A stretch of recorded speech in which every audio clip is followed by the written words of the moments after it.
Hello everyone, in this video we'll be covering case study based on chapter number 2, which is acid, bases and salts. So in this we'll be covering 4 questions related to one case study.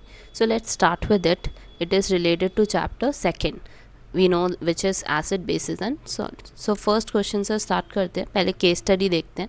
So case study में हमें ये दिया हुआ है that we have a baker and she added the ingredients according to the recipe, placed it in the oven when the cake was ready. She took it out from the oven. She was surprised as the cake was hard instead of soft and fluffy. So सबसे पहले आप question 1 देखो जो आपको इससे related दिया हुआ है कि उन्होंने बोला है कि हमारा केक नहीं फ्लफ़ किया. तो फ्लफ़ किसकी वजह से करता है वो हमें बताना है.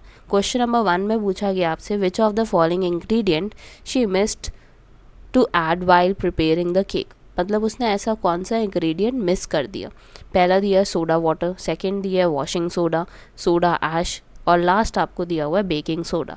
So out of these 4 I think the right option is baking soda, because baking soda किस लिए यूज़ किया जाता है, बेक करने के लिए. किसी भी चीज़ को अगर आप बेक करना चाहते हो या फ्लफ़ करना चाहते हो या उसको जैसे हम मफ़िन्स के केस में देखें, अगर केक्स के केस में देखें, कुकिंग के केस में देखें, दे और are raised up, they have fluffy type of material, so it is all because of baking soda. Baking soda की वजह से वो फ्लफ़ अप हो जाते हैं.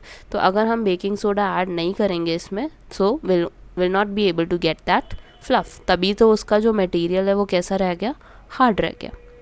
So this is 4th one, baking soda. Let's discuss the next one now. It says what is the chemical formula of the missing ingredient. जो missing ingredient है यहाँ से वो पता चल गया हमें, बेकिंग सोडा. तो आप देख सकते हो कि कैसे 2 क्वेश्चंस आपस में रिलेटेड है. तो यहाँ पे बेकिंग सोडा का आपका जो केमिकल फार्मूला होता है वो होता है sodium hydrogen carbonate. Sodium is Na, hydrogen is H, carbonate is CO3. So first one is the right answer. This is the chemical form of baking soda. Let's now move to third part of it. In third part we have how NaHCO3 formed by the reaction of, मतलब कैसे ये form होता है. तो आपको पता है कि हमारे पास फॉर्मेशन किसकी होनी है, NaHCO3 की. तो अब फर्स्ट वाला ही देखते हैं सबसे पहले. We have NaOH and we have H2CO3. So do you think कि हमें इससे NaHCO3 मिल सकता है. So yes, I think so that we can get the value of NaHCO3. देखो कैसे, because this is a type of displacement reaction. एक hydrogen को Na रिप्लेस कर लेगा एंड विल गेट NaHCO3. अब इसके पास क्या बचा, एक हाइड्रोजन बचा और एक हाइड्रोजन किसके साथ जाके मिल जाएगा, OH के साथ. So this will be H2O. So yes, you can see that this is being formed here, the baking soda is being formed here in this reaction. So answer 1 is correct one. Let's now do the last part of it. It says the nature of missing ingredient is acidic है, basic है, neutral है या highly acidic है. तो सबसे पहले तो ये जो होता है हमारा बेसिक कंपोनेंट है.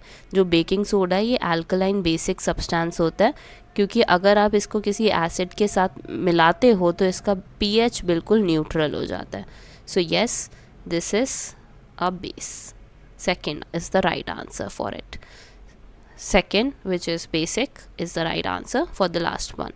Yeah, thank you for watching this video. Have a good day and do subscribe, and we'll be sharing some more questions related to this. Thank you for watching.